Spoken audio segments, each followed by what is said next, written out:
में जिन्होंने पढ़ा होगा वो जानते होंगे कि उन्होंने एक बार ये कहा कि किसान को अपने हल पर एक नज़र रख करके दूसरी लोकसभा की पर भी नज़र रखना चाहिए, क्योंकि जहां वो किसान मेहनत करता है वहीं उसको ये भी निगाह रखनी चाहिए कि आखिरकार जो संसद है वो क्या फैसला लेगी। जहां हम चरण सिंह जी को याद कर रहे हैं वहीं हम अपने नेताजी को भी याद करते हैं कि दोनों लोगों ने मिलकर के किसानों के लिए तमाम फैसले लिए हैं। अगर हम चौधरी चरण सिंह जी को पढ़ें, उनके जीवन के बारे में जाने, तो समय समय पर जब भी उन्हें मौका मिला उन्होंने प्राथमिकता पे किसान को ही समझा। कि मैनपुरी मॉडल ने गुजरात मॉडल को फेल कर दिया है। ये गुजरात मॉडल के पढ़ने वाले लोग अब मैनपुरी मॉडल पढ़ रहे हैं। वो लोग बीजेपी के न जाने क्या क्या सपने देख रहे थे। वो कई बार ये दावा कर रहे थे कि आजमगढ़ को हरा लिया है, रामपुर को भी हरा लेंगे, और रामपुर को भी हरा लिया, अब मैनपुरी को भी हरा लेंगे। और हमारे मुख्यमंत्री जी तो यहाँ फुटबॉल खेलने भी आए थे करहल में, बगल में।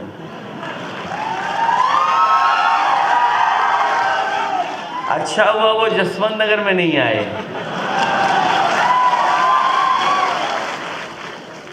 क्योंकि हमारे मुख्यमंत्री जी ये जानते नहीं हैं कि जसवंत नगर के लोग और मैनपुरी के लोग स्प्रिंग की तरह हैं। जितना दबाओगे, जब छोड़ोगे तो इतना उछलेंगे कि जिसकी आपको कल्पना नहीं है। मैं बधाई देना चाहता हूं सभी विधानसभा के अपने नेता कार्यकर्ताओं का, जिन्होंने अच्छे वोटों को और अच्छे वोट दिला करके हम लोगों को ऐतिहासिक जीत दिलाई है। जहां किसी ने उम्मीद नहीं की थी कि भूगांव हम लोग जीत जाएंगे, भूगांव के लोगों ने कमाल करके दिखा दिया और भूगांव भी इस बार हम लोग जीत गए। किसनी सोचते थे कि बराबर रहेगी, लेकिन किसनी भी आगे चली गई।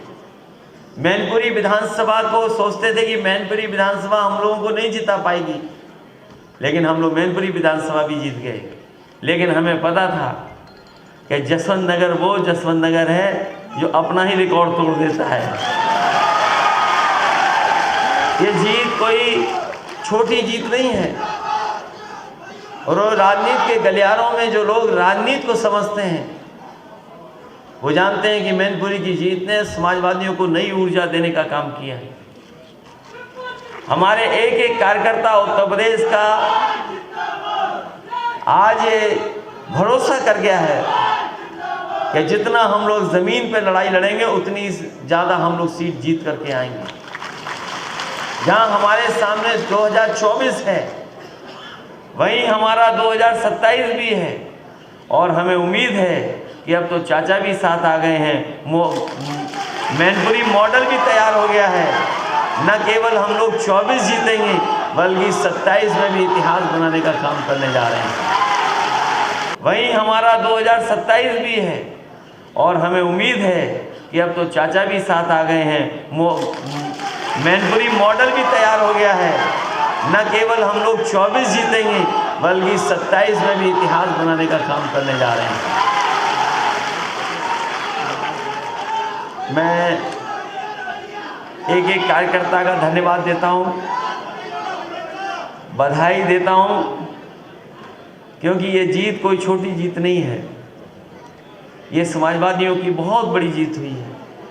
और उस समय जब नेताजी हमारे बीच में नहीं थे, एक एक कार्यकर्ता, एक एक नेता ने और जनता ने नेताजी को एक एक वोट डाल करके सच्ची श्रद्धांजलि देने का काम किया। जो नेताजी ने रास्ता दिखाया उसी रास्ते पे हम लोग चलने जा रहे हैं। उसी रास्ते पर जो हमें विरासत में समाजवादी सिद्धांत और कार्यक्रम दिए, उन्हीं कार्यक्रमों को हम लोग आगे बढ़ाना है। जहाँ तक हमारी महिलाएं खड़ी हो रही हैं कि महिलाओं के बारे में, महिलाओं ने तो वैसे इतिहास बना दिया इस बार। क्योंकि मैनपुरी का पहला जो रिजल्ट आया है इस बार वो महिला ही का है कि अभी तक कोई महिला यहाँ पर सांसद नहीं बनी थी। आपने रिकॉर्ड बनाया है कि पहली महिला सांसद भी समाजवादी पार्टी ने बनाने का काम किया है। इसलिए मैं आपको बधाई दूंगा। अभी बहुत लंबा सफ़र है और इधर सरकार का न्याय लगातार बढ़ता चला जा रहा है। अभी हम लोग कानपुर गए, एक विधायक को झूठे मुकदमे में फंसा दिया। सरकार ये सोचती है कि कानपुर गए तो महाराजगंज पहुंचा दिया, और अगर हम महाराजगंज मिलने चले जाएंगे तो हो सकता है वो दूसरी जेल में पहुंचा दें। सरकार जेलों में जेल बदलेगी, हम लोग हर जेल में मिलने जाएंगे। वो जितनी जेल बदलना चाहे जेल बदले, और हम लोग हर जेल में जा कर के अपने नेता कार्यकर्ताओं से मिलने का काम करेंगे। और ये अन्याय बहुत दिन चलने वाला नहीं है। वो जानते हैं कि जिस दिन समाजवादियों ने ऐलान कर दिया जेल भरो, उसी दिन उनका न्याय खत्म हो जाएगा। और हम लोग भी इंतज़ार कर रहे हैं कि जैसे ही हमारी पार्टी के नेता कार्यकर्ता हम लोग मिलकर के बैठेंगे और तारीख तय कर देंगे कि किस दिन से हम लोग जेल भरो का आंदोलन जिस तरीके से नेताजी छेड़ते थे उसी तरह का हम लोग आगे चलाने का काम करेंगे। इसलिए इस मौके पर एक बार फिर चरण सिंह जी को याद करते हुए किसान नेता बड़ी रणनीति का ऐलान कर दिया, जेल भरो रणनीति का क्या है? सर, जब महंगाई चरम सीमा पर हो,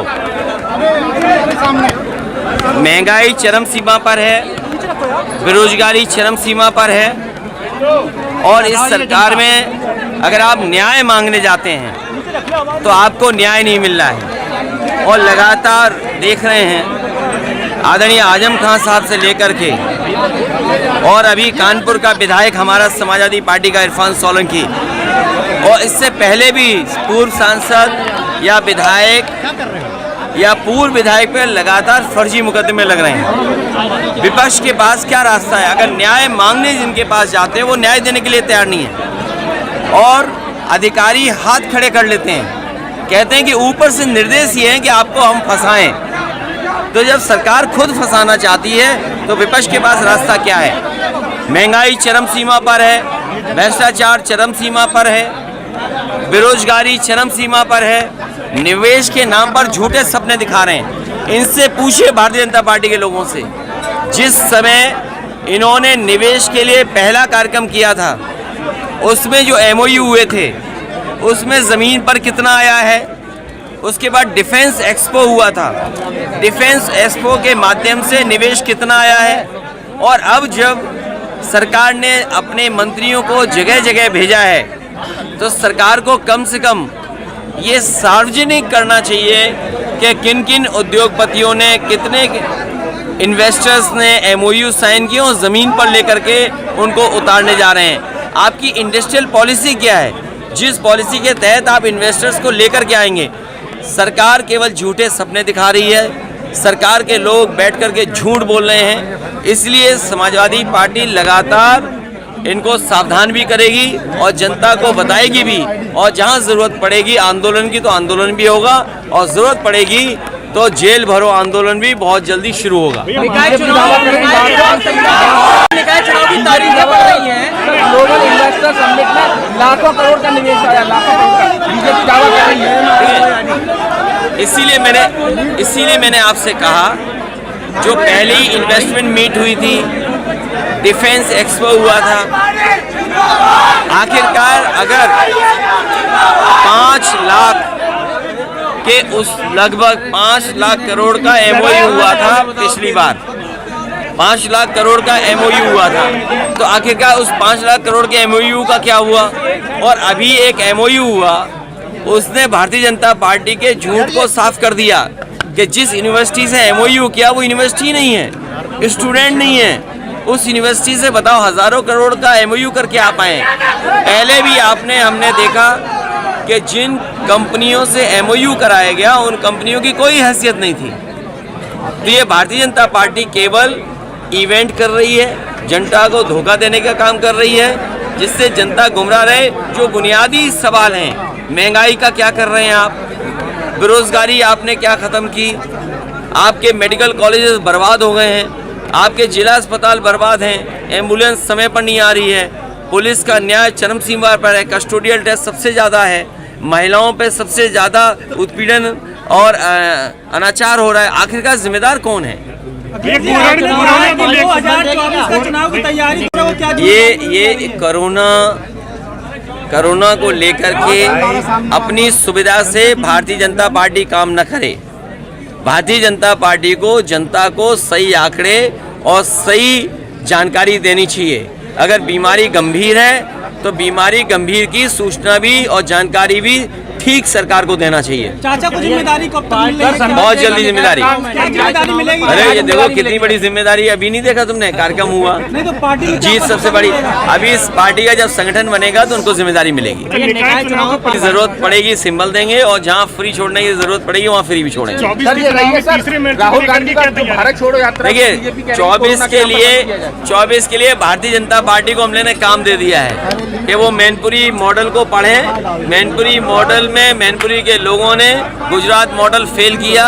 मुझे उम्मीद है कि जिस तरीके से ज़मीन पर कार्यकर्ता नेताओं ने मैनपुरी में काम किया, यही काम और विधानसभा लोकसभा में होगा तो परिणाम आपको देखने वाले मिलेंगे। Gujarat model versus Mainpuri model होने जा रहा है सर। देखिए यात्रा या कार्यक्रम, इसीलिए मैंने कहा बीमारी को लेकर के सही जानकारी जनता को देने का काम भारतीय जनता पार्टी का है, उनकी सरकार है। उनको सुविधा क्या है इसके तरह जानकारी नहीं देनी है। सर 24 का इलेक्शन मैनपुरी मॉडल पर लड़ाया जाएगा। देखिए उनके लिए जानने और पढ़ने का है मॉडल। जो मैनपुरी की जनता ने जो समर्थन दिया है, जो कार्यकर्ता नेता घर घर पहुँचे हैं, मैं समझता हूँ इसी तरीके से कार्यकर्ता नेता ज़मीन पर काम करेंगे, क्योंकि भारतीय जनता पार्टी ज़मीन पर खोखली है। अभी धान की खरीद कोई हुई नहीं, डीएपी है महंगी, खाद का कोई इंतज़ाम नहीं, कीटनाशक दवाइयाँ महंगी, आगे की तैयारी कुछ नहीं सरकार की, बेरोजगारी बड़े पैमाने पर है, महंगाई चरम सीमा पर है। तो इसका जवाब नहीं है। अगर इन्हीं सवालों को लेकर के ज़मीन पर समाजवादी पार्टी उतरेगी तो आपको परिणाम देखने को मिलेंगे। बीजेपी अपने सुविधा के हिसाब से काम करती है, उससे जो बुनियादी मसले हैं उन पर बहस ही नहीं करनी, बेरोजगारी पे बहस नहीं करनी, महंगाई पे बहस नहीं करनी, हमारी जो सीमाएं असुरक्षित हैं उस पर बहस नहीं करनी है। जानबूझ करके भारतीय जनता पार्टी एजेंडा चलाती है, कुछ चैनल उस एजेंडा का सपोर्ट करते हैं। बीजेपी पासमानदा सम्मेलन कर रही है, कहीं ना कहीं मुस्लिम वोटर शेर और चूहा वाला पासमानदा सम्मेलन जिस तरह बीजेपी कर रही है पूरे प्रदेश। देखिए भारतीय जनता पार्टी के बारे में सब जानते हैं। भारतीय जनता पार्टी नफरत की राजनीति करती है, जातियों में खाई पैदा करने की राजनीति करती है, साजिश करती है, षड्यंत्र करती है, झूठ बोलती है। Thank you sir. थक गया हाथ, धन्यवाद तुम्हारा। बड़ी रणनीति का ऐलान कर दिया, जेल भरो रणनीति का। ठीक है, जब महंगाई चरम सीमा पर हो, महंगाई चरम सीमा पर है, बेरोजगारी चरम सीमा पर है, और इस सरकार में अगर आप न्याय मांगने जाते हैं तो आपको न्याय नहीं मिल रहा है। और लगातार देख रहे हैं आदरणीय आजम खान साहब से लेकर के और अभी कानपुर का विधायक हमारा समाजवादी पार्टी का इरफान सोलंकी, और इससे पहले भी पूर्व सांसद या विधायक या पूर्व विधायक पर लगातार फर्जी मुकदमे लग रहे हैं। विपक्ष के पास क्या रास्ता है? अगर न्याय मांगने जिनके पास जाते हैं वो न्याय देने के लिए तैयार नहीं है, और अधिकारी हाथ खड़े कर लेते हैं, कहते हैं कि ऊपर से निर्देश ये है कि आपको हम फंसाएं। तो जब सरकार खुद फंसाना चाहती है तो विपक्ष के पास रास्ता क्या है? महंगाई चरम सीमा पर है, भ्रष्टाचार चरम सीमा पर है, बेरोजगारी चरम सीमा पर है, निवेश के नाम पर झूठे सपने दिखा रहे हैं। इनसे पूछिए भारतीय जनता पार्टी के लोगों से, जिस समय इन्होंने निवेश के लिए पहला कार्यक्रम किया था उसमें जो MOU हुए थे उसमें ज़मीन पर कितना आया है। उसके बाद डिफेंस एक्सपो हुआ था, डिफेंस एक्सपो के माध्यम से निवेश कितना आया है।